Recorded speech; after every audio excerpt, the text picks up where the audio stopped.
She's the mom who was crushed when a tree toppled right on her. 6 months after the disaster, mom of 3 Ann Monoky is still wearing a neck brace. I'll never forget what it was like to fear for our 3 boys' safety and well-being.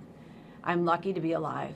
It happened at New York's Central Park during a morning stroll. They said somebody's under there. 2 of her boys were in a double stroller. Anne was holding her 5-month-old James in a baby carrier strapped to her chest. Out of nowhere, a giant elm tree came crashing down on them.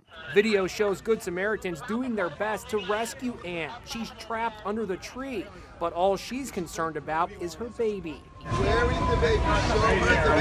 A jogger cradles the infant, and you can see a police officer comforting the 2-year-old. And these people witnessed they could have turned and gone the other way. Instead, they ran to harm to save our lives. I mean, I could have easily been paralyzed in that moment. It was all in how they got me out of the tree. Anne broke her neck in 4 places, and her eldest son suffered a skull fracture. By some miracle, the other kids got away with minor bumps and bruises. Her husband, Kurt Goldman, says his wife shielded the children with her body. It just speaks to her courage and bravery and instincts as a mother. The tree that fell on Anne and her children weighed 3,000 pounds. This is all that's left of the tree today, just part of the root system here surrounded by these metal barricades. But there are thousands of other trees here in the nation's most famous park, and many of them are more than a century old. So how can you be sure that they're not about to come crashing down? We asked arborist Matt Weibel to examine trees in Central Park. A simple rubber mallet found in any hardware store can help determine the health of a tree.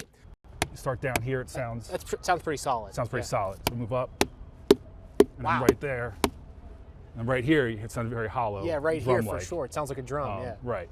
So that indicates there is some decay likely going on inside here. Another sign of decay, mushrooms growing on the base of a tree or on the trunk. The trees in Central Park are inspected every year, and the rotten ones are cut down. But Ann Monoky says the park authorities could have done more, and now she's filed a $200 million lawsuit. We never thought that anything like this would ever happen to us, and we just don't want anyone to have to go through it. Anyone. It's horrible.